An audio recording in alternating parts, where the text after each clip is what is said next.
I will play scenes from part 1, and explain more.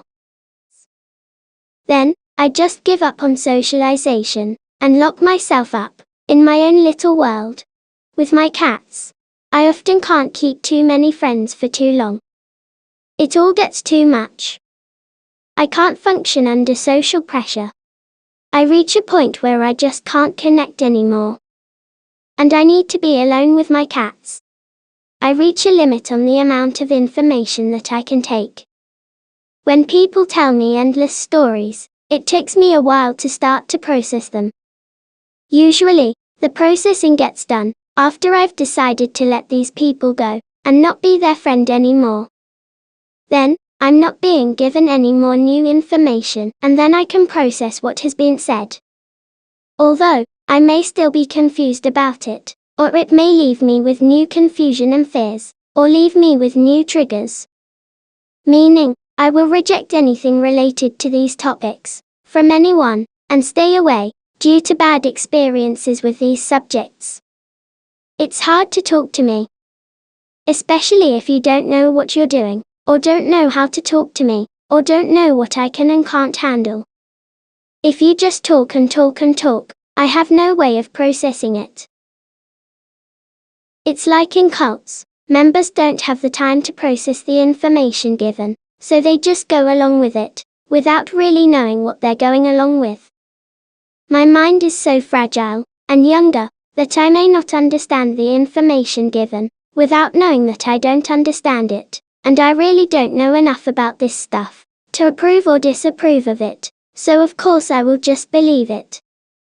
But, if you think that I'm your friend, or agree, or that I'm the only one that you can talk to me about this, because I don't reject it, but everyone else rejects it, maybe our friendship is illusional, because I don't have the capacity to know, or approve or disapprove, or I don't have the proper knowledge on these things, to form my own opinions on it. It's like if you talk to a dog about this, the dog would listen, but is a dog really on your side? The dog doesn't have the mental capacity to really know what you're talking about. Sure, you can talk to a dog if no one else believes you, but at the end, a dog is just a dog, and your world and words are meaningless to him. The dog will remain a dog, and keep doing dog things. So, I'm like that dog. And people in cults are made to believe that everything on the outside world is bad, or a lie, or evil, so of course they stay in. So, if you start to talk to me this way, and you refuse to talk to my mom, even though I asked, because you know my mom wouldn't believe it, and you think she's stuck in the world or whatever, well then leave me alone. Secrets are fishy. As soon as someone goes against my mom's beliefs and opinions, and tries to lead me into their own beliefs, I'm leaving that friendship, because I'm still attached to what my mom believes like a child would, because in my head I'm not old enough to make my own opinions on these things. So if my mom believes the teachings of the Catholic Church to be the truth, that's what I'll believe.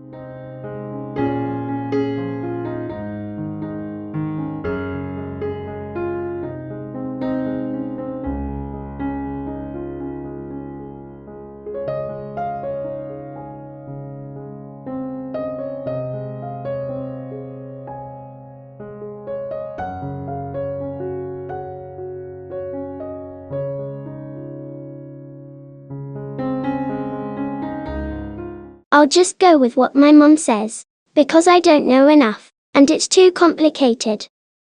I've been in cult-like situations before, and even if I've been in those situations before, I may not notice that it's happening again, until it's too late. Most of my friendships that are based on endless questioning about my behaviors end quick enough. I just can't take it anymore. I will want to no longer answer, and I will turn myself in. Okay, so, endless questioning about my behaviors is a way to lose me. But, it's actually very easy to lose me. If people who claim to be my friends are always on top of me, acting like teachers, or therapists, if your mind is too strong, you will break me into pieces. I don't need strong minds around me.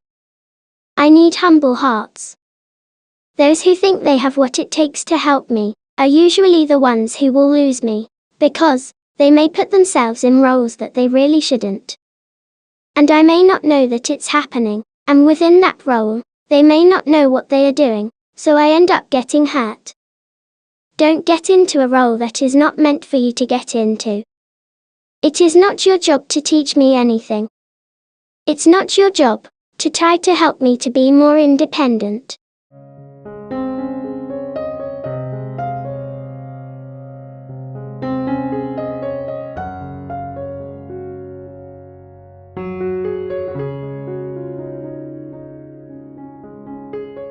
It's not your job to try to help me, to not be scared of certain things, or to go out more.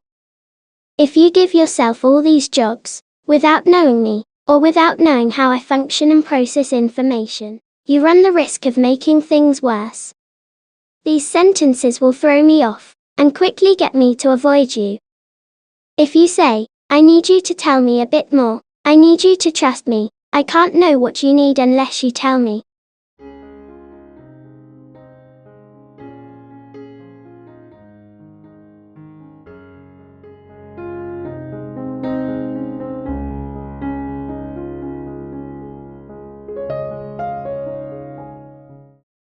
I'm not able to function under pressure. The sentence is, I need you to, or you need to, or you have to, puts pressure on me. Actually, there's a subtype of autism called PDE, which means Pathological Demand Avoidance Syndrome. PDE is a subtype of autism, and it is anxiety-based. Any demands will stress out these kids. So, when talking to kids with PDE, it's good to avoid the words need to, or have to, because the words need or have will stress them out too much. Now, I see tendencies of PDE in myself. This doesn't mean I have it, I probably do not, but I can relate. I'm autistic after all, so yes, I could have similar traits as other kids from other levels, or syndromes, or subtypes of autism. An example would be, if I do the dishes just because I do them, I'm fine, but if I feel the need to, which is pressure, doing the dishes could lead me to tears, and it becomes a burden that will exhaust me, not the task itself but the anxiety over needing to do this, that after, I may need to just spend the rest of the day in bed. That's one of the reasons why it's hard to manage life in my own apartment. I break down in tears over the anxiety of needing to accomplish any little simple task. Of course, anyone, even non-autistic people, can get overwhelmed, and cry, and think they have too many tasks to do, and struggle with social situations and all, but for autistic kids, it's worse. We are all human, so yes, we feel the same emotions, but in the autistic world, everything is amplified. Imagine an amp you plug your guitar into. The sound that comes out of the amp represents all your emotions and exhaustion. But autistic kids plug their emotions guitar into 2 amps. So, everything is way more amplified and much more intensified. Imagine 2 amps in full blast with the same guitar plugged into both amps at once. That's how my emotional management gets out of control when I'm alone. You see how my world can be complicated. It can also be a very simple world, if you let it be simple and let go of unnecessary pressure and demands. Now, don't get me wrong. The term pathological demand avoidance syndrome could be misleading. These are not naughty kids who just want to do what they please and not listen. These are kids that have extreme anxiety especially over demands, and the need to fulfill these demands, that they just avoid them. It's an anxiety issue, and words can be triggering, especially the words need to or have to. It's very important in working with some autistic kids to reduce pressure and stress levels. For me, words are scary. I'm way overly sensitive. Especially if people raise their voices at me.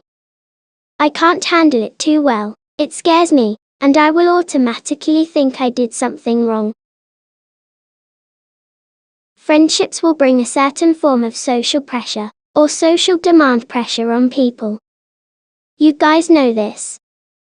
But, imagine someone with autism or PDE, that can't function under pressure, or social pressure. It's very difficult for me to handle friendships, or keep friends. I reach a point where I just can't anymore, especially if I feel too much pressure coming from that person.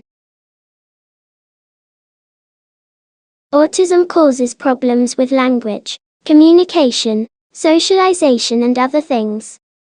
As I said in another video, autism is kind of like a language, communication deficiency. So, to ask me to tell you more, or that you don't know what I need unless I tell you, it makes things worse. And maybe I don't need anything, or maybe I don't know what I need. Maybe I was alright, up until after you asked me this. I can't always answer to what you want. I don't always have the words. Maybe this person is not able to tell you what she or he needs. Or maybe this person is telling you, but in the most unusual, unexpected way. If you don't listen carefully, you could miss out on lots that I say. Maybe the information you want is not gonna come in the ways you want or expect. With autism, asking endless questions is not a good way of getting to know me. Observations is better. If your observations skills are poor, you will struggle, but if you ask too many questions, you will lose me.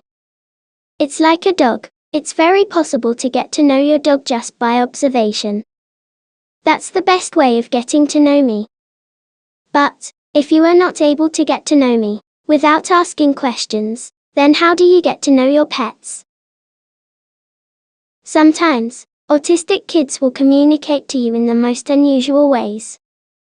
It doesn't mean we are not communicating to you, but if you want specific answers for specific information that you are looking for, you may not get it by asking a question, but if you observe, maybe your question will be answered over time.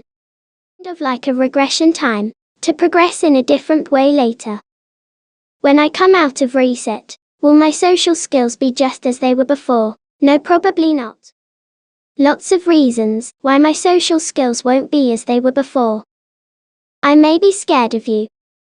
Or I may no longer be able to connect. Maybe you are not considered safe to be around anymore, or maybe your conversational topics are not seen to be safe for me. I have a very fragile mind. I may just have a need to avoid conversations, or more words. It's so complicated. I may just remain in my own little world. If I'm always getting mad at you, or conversation topics that you bring up, this is a good indication that I am not there yet. I'm not at that level.